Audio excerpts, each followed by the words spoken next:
நீங்க பிறந்தது போல் இருக்க போவது இல்லை, நீங்கள் வளர்ந்தது போல் இருக்க போவது இல்லை, நீங்கள் இப்பொழுது இருக்கிறது போல் இருக்க போகிறது இல்லை. இப்போ இருக்கிற உங்களை நீங்க கேட்டா என்ன பிடிக்காது அப்படின்னு சொல்லலாம். எனக்கு சுத்தமா பிடிக்கல, நான் ஒரு சரியான ஆள் இல்லை நான் அப்படின்னு நிறைய உங்க பேர்ல உங்களுக்கு வித்தியாசமான எண்ணங்கள் எல்லாம் இருக்கலாம். ஆனா ஆண்டவர் நமக்கு கிருபையாய் வாக்கு கொடுக்கிறார். ஒரு மனுஷனை ஆண்டவர் ஒரே நாளில் ஒரே நிமிஷத்துல கர்த்தர் எப்படி ஆக்குவார் அப்படின்னா வேறு மனுஷனாகவே மாற்றுவார். நான் நம்புறேன் உங்க வாழ்க்கையில என் வாழ்க்கையில இதுவரைக்கும் உங்களை பார்த்த பிரகாரமாய் அல்ல, உங்களை பார்த்த பிரகாரமாய் இனி நீங்கள் இருக்க போகிறதில்லை. நீங்க ஒரு அடுத்த ஒரு டிரான்ஸ்ஃபார்ம் நேரா ஒரு வித்தியாசமான ஒரு அனுபவத்துல ஒரு வித்தியாசமான ஒரு சேஞ்சான ஒரு நபராய் இந்த உலகம் சீக்கிரமாய் உங்களை பார்க்க போகிறது. உங்களை சுற்றி இருக்கிற ஜனங்கள் இதுவரைக்கும் உங்களை பார்த்தது வேற, ஆனா இனி உங்களை பார்க்க போகிறது வேற. கர்த்தர் வேறு மனுஷியாய் வேறு மனுஷனாய் கர்த்தர் மாற்ற போகிறார். அப்போஸ்தலனாகிய பவுல் சந்திக்கப்படுவதற்கு முன்பாக அவனை பார்த்த நிறைய பேர் வித்தியாசமா பார்த்தாங்க, அரக்கனா பார்த்தாங்க, கோபப்படுகிறவனா பார்த்தாங்க, தேவனுடைய ஜனங்களை கொள்ளையாடினவனாய் பார்த்தார்கள். ஆனா வேதம் சொல்லுது ஆண்டவர் திடீரென்று அந்த மனுஷனை ஒரே நாள் சந்திச்சு கோபமான மனுஷனை ஆண்டவர் சாந்தமான மனுஷனா மாத்தினாரு. இதற்கு முன்னாடி அவங்க பார்த்த அந்த சவுல் வேற, இப்பொழுது பார்க்கிற பவுல் வேற. நான் நம்புறேன் இந்த கூட்டம் முடிகிறதற்குள்ள ஒரு அற்புதம் நடக்க போகிறது. இந்த வருஷத்துக்குள்ள ஒரு அற்புதம் நடக்க போகிறது. ஆமென். கர்த்தர் உங்களையும் என்னையும் வேறு மனிதர்களாய் மாற்ற போகிறார். வேதத்துல ஆண்டவருடைய சீடர்களை குறித்து வேதம் சொல்லுது. அது வரைக்கும் அவங்க அப்படிதான் அவங்கள பார்த்துட்டு இருந்தாங்க. எங்க கூட வேலை செஞ்சவங்க தானே, எங்க கூட மீன் பிடிக்கிறவர்கள் தானே, எங்க தெருவில் குடியிருக்கிறவர்கள் தானே, இவனுக்கு எதுவும் என்ன தெரியும் அப்படின்றது மாதிரி. ஆனா ஒரு காரியத்தை பார்த்தாங்க. ஆனா திடீரென்று பரிசுத்த ஆவியானவர் அவர்கள் மேல் நிழலிடுகிறார். தேவனுடைய பிரசன்னம் அவர்கள் மேல் ஊற்றப்படுகிறது. இப்போ சுற்றி இருக்கிறவங்க எல்லாரும் என்ன பார்த்தாங்க அப்படின்னு சொன்னா, இது பழைய பேதுரு இல்ல, இது பழைய யோவான் இல்ல, இவங்க ரொம்ப வித்தியாசமாய் வேறு மனிதர்களாய் தெரிகிறார்கள். அவர்கள் பேசுகிறத பார்த்து, அவங்க ஊழியம் செய்கிறத பார்த்து, அவங்க மூலமாய் நடக்கிற அற்புதங்களை பார்த்து அவங்க எப்பா நீ உண்மையிலே பேதுருவாப்பா, நீ உண்மையிலே யோவானா, நீ அந்த மாதிரி நீ பழைய ஆளா? ஆண்டவர் அவர்களுடைய கண்களுக்கு முன்பாக அவர்களை வேறு மனுஷர்களாய் கர்த்தர் அவர்களை கொண்டு வந்து நிறுத்தினார். நான் 100% நம்புறேன். ஜெபத்துல கர்த்தர் ஒவ்வொருத்தருக்கும் வாக்கு கொடுக்கிறார். நீங்க வேறு மனுஷனாய் மாற போகிறீர்கள், வேறு மனுஷியாய் மாற போகிறீர்கள். இதற்கு முன்பாக இருந்த அந்த தொந்தரவு உங்களுக்கு இருக்க போவதில்லை. இதற்கு முன்பாக இருந்த விழுகை உங்களுக்கு இருக்க போவதில்லை. இதற்கு முன்பாக நீங்கள் நடந்து கொண்டது போல இனி நடந்து கொள்ள போவது இல்லை. இதற்கு முன்பாக நீங்கள் ஞான குறைவற்றவர்களாய் இருந்தது போல இனி நீங்கள் இருப்ப போவதில்லை. கர்த்தராகிய ஆண்டவர் வாக்கு கொடுக்கிறார், நான் உன்னை வேறு மனுஷனாக்குவேன், வேறு மனுஷி ஆக்குவேன். பழைய வாழ்க்கை உங்களுக்கு பிடிக்காத வாழ்க்கையா இருக்கலாம், அந்த வாழ்க்கையை நினைச்சாலே உங்களுக்கு கசப்பா இருக்கலாம், ஒரு வித்தியாசமான ஒரு அனுபவமா இருக்கலாம். நான் அதை வெறுக்கிறேன், அந்த மாதிரி நடந்துகிட்டதை நான் வெறுக்கிறேன், அந்த மாதிரி ஒரு சூழ்நிலையில இருந்ததை நான் வெறுக்கிறேன்.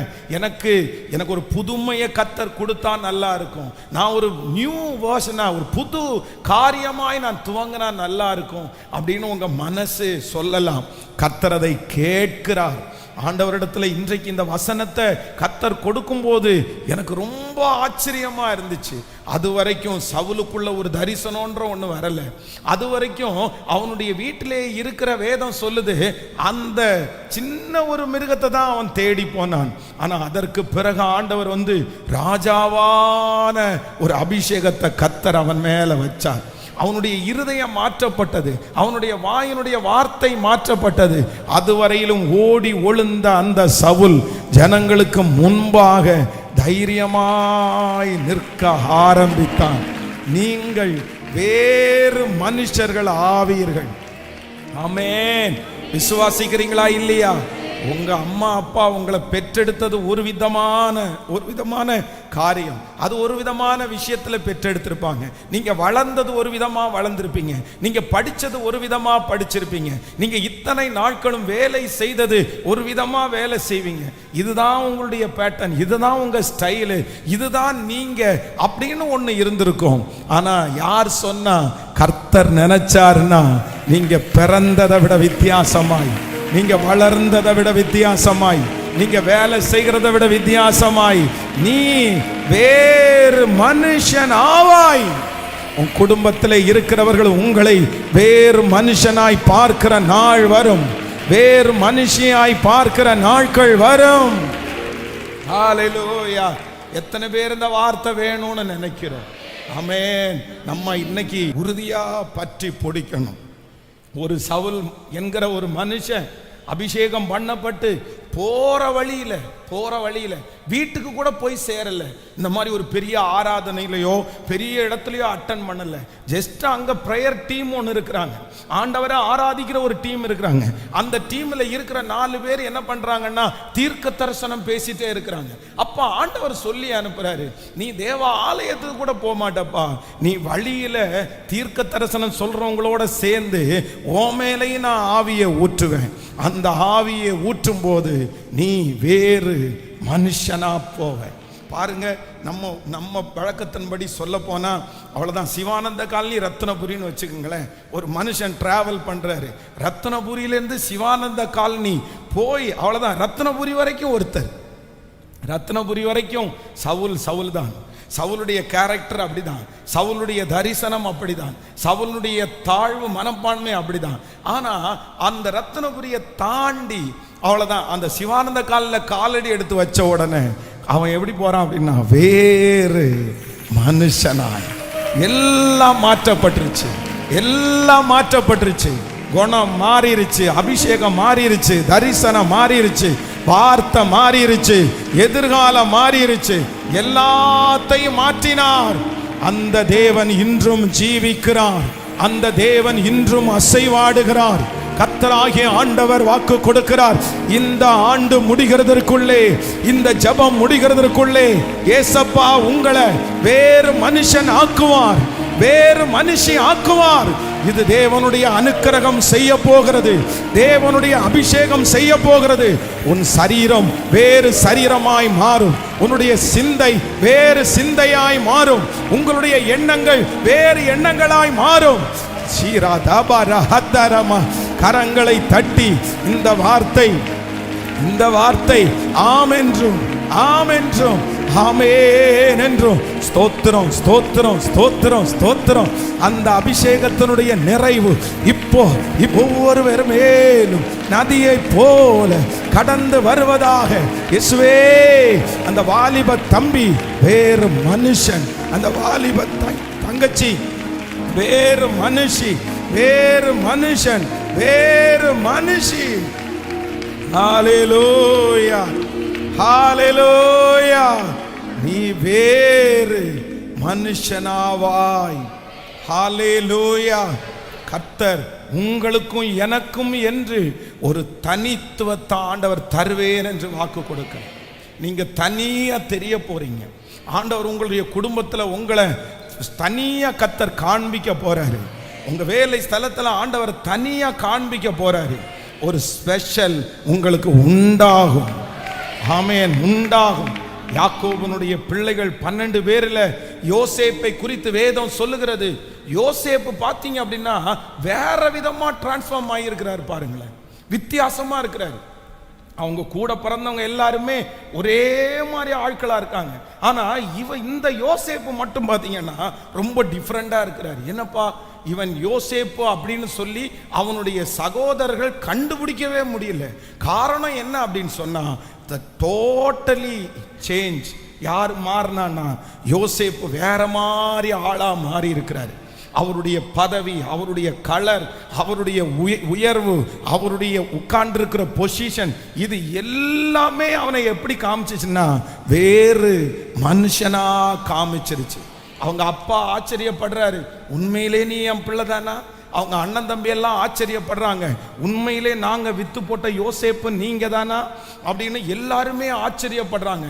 என்னப்பா கண்டுபிடிக்கவே முடியல, உங்களுக்கு தெரியவே இல்லை, இவ்வளவு டிஃப்ரெண்டா நீ மாறிடுவியா, இப்படி நீ மாறிடுவியா, எங்களை மாதிரியே நீ இல்லையேப்பா, நாங்கெல்லாம் பாரு ஒரே மாதிரி இருக்கிறோம், ஆனா நீ மட்டும் எப்படி இப்படி மாறின? அது யார் செஞ்சான்னா கர்த்தர் செய்தார். கர்த்தர் செய்தார். நான் விசுவாசிக்கிறேன், நான் நம்புகிறேன். உங்க குடும்பத்துல நீங்க இனி வேறு மனுஷனாய், உங்க குடும்பத்துல இனி நீங்க வேறு மனுஷியாய், ஹல்லேலூயா, வேறு மனுஷனாய் வேறு மனுஷியாய் கர்த்தர் உங்களை மாற்ற போகிறார். நீங்க இந்த வாக்கு தத்தத்தை வச்சு கண்டிப்பா நீங்க ஜெபம் பண்ணணும். ஒவ்வொரு நாளும் புதியதா கர்த்தர் பேசிட்டு இருக்கிறாரு. இந்த வசனம் எனக்கு ரொம்ப பிடிச்சிருச்சு, ரொம்ப ஷார்ட்டா தான் இருந்துச்சு.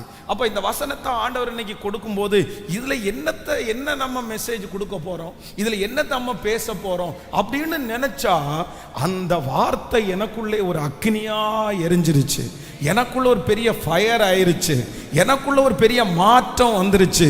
நீ வேறு மனுஷன் ஆவாய், நீ வேறு மனுஷன் ஆவாய். எல்லாரும் கவலைப்படுவாங்க, ஆனா நீங்க கவலைப்பட மாட்டீங்க. எல்லாரும் பயப்படுவாங்க, ஆனா நீங்க பயப்பட மாட்டீங்க. எல்லாரும் வருத்தப்பட்டு உட்காருவாங்க, நீங்க வருத்தப்பட்டு உட்கார மாட்டீங்க. ஏன்னா நீங்க வேறு மனுஷன், நீங்க வேறு மனுஷி. உங்களை பார்க்கிற நிறைய பேருக்கு பிரமிப்பா இருக்கும். வேதம் சொல்லு, அப்போஸ்தலனாகிய பவுல் சீலா வந்து தேவனுடைய ஆலயத்துல பிரசங்கம் பண்ணதுனால அவங்கள பிடிச்சி ஜெயில போட்டு கட்டி போடுறாங்க பாருங்களேன். ஆனா அந்த இடத்துல கட்டப்பட்ட அவர்கள் துதித்து ஆராதிக்கிறாங்க, சந்தோஷமா கர்த்தரை ஆராதிக்கிறாங்க. கட்டுகளெல்லாம் அவிழுது, கதவுகளெல்லாம் திறக்குது. அங்க காவல் காக்கிற அந்த மனுஷன் தன்னை குத்தி கொல்றதற்காக போகும்போது பவுல் சொல்றாரு, நீ எந்த சேதமும் உனக்கு உண்டாக்காத, நாங்க யாரும் ஓடி போகல, எல்லாரும் இங்கே தான் இருக்கிறோம் அப்படின்னு. அவனுக்கு ஒரே பிரமிப்பு, சார் நீங்க யார் சார், நீங்க என்ன சார் இப்படி இருக்கிறீங்க, உங்களை பிடிச்சி அடிச்சு கொண்டு போய் கட்டி போட்டிருக்காங்க, நீங்க துதிச்சிட்டு இருக்கிறீங்க, நீங்க சந்தோஷமா இருக்கிறீங்க, கதவு திறந்து இருக்குது, கட்டுகள் எல்லாம் அவிழ்ந்திருக்குது, நீங்க ஏன் வெளியே போகல, நீங்க எதுக்கு இன்னும் உள்ள உட்கார்ந்து இருக்கிறீங்க, நீங்க ஓடணும்னு உங்களுக்கு தோணலையா? எல்லாம் வித்தியாசமா தெரியுது. அதனாலதான் அவனுக்கு முன்பாக முழங்கால் படியிட்டு, நான் என்ன செய்யணும், உங்களை மாதிரி மாறுறதற்கு நான் என்ன செய்யணும், நீங்க எல்லாரை விட வித்தியாசமா தெரியுறீங்க. இந்த சிறைச்சாலையில நான் எத்தனையோ பேரை பார்த்திருக்கிறேன், எத்தனையோ கொலையாளிகளை பார்த்திருக்கிறேன், எத்தனையோ தப்பு பண்றவங்களை பார்த்திருக்கிறேன். அவங்களுக்கு இப்படிப்பட்ட ஒரு வாய்ப்பு கிடைச்சா ஒருத்தர் கூட இங்க இருக்க மாட்டாங்க. ஆனா நீங்க வித்தியாசமா தெரியுறீங்களே, நான் என்ன செய்யணும்? நான் நம்புறேன் ஆண்டவருடைய பிள்ளையே, ஆண்டவர் உங்க குடும்பத்துல உங்களை வேறு மனுஷியா காண்பிக்கும் போது இதே மாதிரி நிறைய பேர் கேட்பாங்க. இந்த மாதிரி நிறைய பேர் உங்களை பார்த்து கேட்பாங்க, உங்களுக்கு மட்டும் எப்படி? இப்ப கூட நிறைய பேர் உங்களை பார்த்தா தான் கேட்கிறாங்க. உங்களை பார்த்து நிறைய பேர் இப்ப கேட்கிறாங்க, நீ மட்டும் எப்படி இப்படி இருக்க, உனக்கு மட்டும் எப்படி இப்படி கவலை வரல, நீ மட்டும் எப்படி இப்படி சந்தோஷமா இருக்கிற, நீ மட்டும் எப்படி இப்படி தாங்கின? அப்போ ஒண்ணு நீங்க நினைச்சுக்கணும், கர்த்தர் உங்களை யாரா மாத்திட்டு இருக்கிறார்னா வேறு மனுஷியா மாத்தி இருக்கிறார், வேறு மனுஷனா கர்த்தர் மாத்திட்டு இருக்கிறாரு. இந்த தேவன் மறுபடியும் மறுபடியும் வாக்கு கொடுக்கிறார், நான் உன்னை இதற்கு முன்பாக இருந்தது போல இல்லை. Thank you Jesus. நீ வேறு மனுஷிதான், நீங்கள் வேறு மனுஷர்கள் தான். நல்ல கைகளை தட்டி முழு பலத்தோடு ஆமென் ஆமென். Thank you Jesus. எனக்குள்ளே இருக்கிறவர் பெரியவர், எனக்குள்ளே இருக்கிறவர் பெரியவர், எனக்குள்ளே இருக்கிறவர் பெரியவர். சூழ்நிலை எல்லாம் எதிரானாலும், சுற்றத்தார் என்னில் பகையானாலும் வல்லவர் எனக்குள்ளே அவர் இருக்கிறார். அவருடைய வல கரம் என்னை முழுவதுமாய் தாங்க போகிறது. ஆண்டவரே சொல்லுவோம், கரங்களை தட்டி முழு பலத்தோடு. ஹல்லேலூயா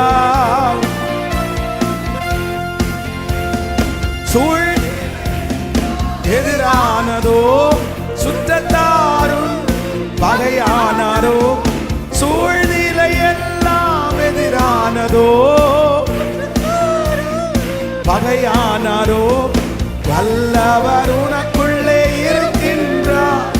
வலக்கரம் தாங்குவார் கலங்காதே, வலக்கரம் தாங்குவார் கலங்காதே. எனக்குள்ளே இருக்கின்ற என் இயேசு என்று பெரிய பாடுவோம். என் இயேசு என்று பெரியவர். நான் அறியாத எனக்கு எட்டாததுமான பெரிய காரியம் செய்திடுவார். நான் அறியாத எனக்கு எட்டாததுமான பெரிய காரியம் செய்திடுவார். எனக்குள்ளே